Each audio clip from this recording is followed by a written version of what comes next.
The police come up to a crime scene, and the first thing that they do is seal off the area. So has anyone ever seen in a movie or in a TV show that yellow tape? We can see it in that picture at the bottom, that yellow tape.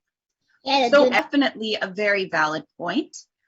You could have the criminal could come back and hide all of their evidence if we don't put that tape up. We could also have a problem with just normal people walking around and adding lots of their own evidence to the crime scene that would cover up the true evidence. So if we have lots of people touching things, lots of people leaving footprints, it will be hard to tell who the criminal actually is. So that's called contaminating the crime scene. So contaminate means to change or alter something in a negative way. And a crime scene can be contaminated by other people's fingerprints, by other people's footprints, by people moving things. So we don't want that. Now, with forensic science, criminals will always take with them a trace of something from the crime scene, and they'll always leave something behind as well. So again, this includes fingerprints, footprints, strands of hair, and other things as well. So this trace evidence is used to figure out what happened at the crime scene. And the job of forensic science investigators is to collect and preserve that evidence that is found at the crime scene. So when we think about footprints, there's a lot of things we can learn about footprints. I'm just actually going to go back for a second. What do you guys think we could learn about a criminal? Green for you guys to use. It's a very short quiz, but we'll give it a try. So let's see. Henry, do you have your hand up?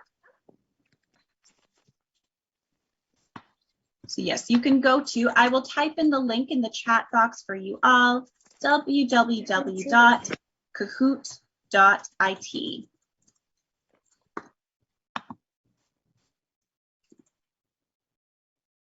Okay.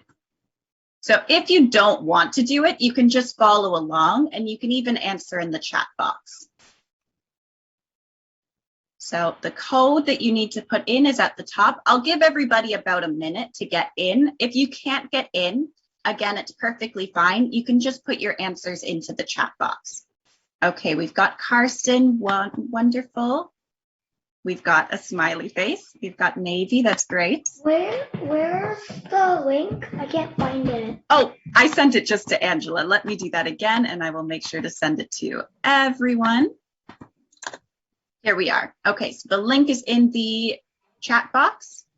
Okay, wonderful, Isaac. So you can put in the code and you will be able to answer some questions. Yes. I'll give you guys another 30 seconds and then we'll continue on. 7, 8, 1. What is the game pin again?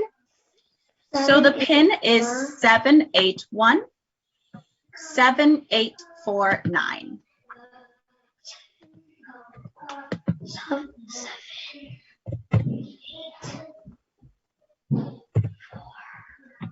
7819. 781 7849. Looks like a lot of you got in. That's fantastic. I'll give you 10 more seconds. And again, if you're not in, don't worry. You can just follow along in the chat box. Okay. So 5, 4. And make sure to do it like you 2, know. 1. And if you do it in the chat, you can do it to only. Yeah, you can send the answer. Directly to me. Good. Now I want you to think about this. If footprints left behind are far apart, do we think that the suspect is walking backwards, skipping, or do you think they're running? So if the footprints are really far apart, how do you think that the person would be moving?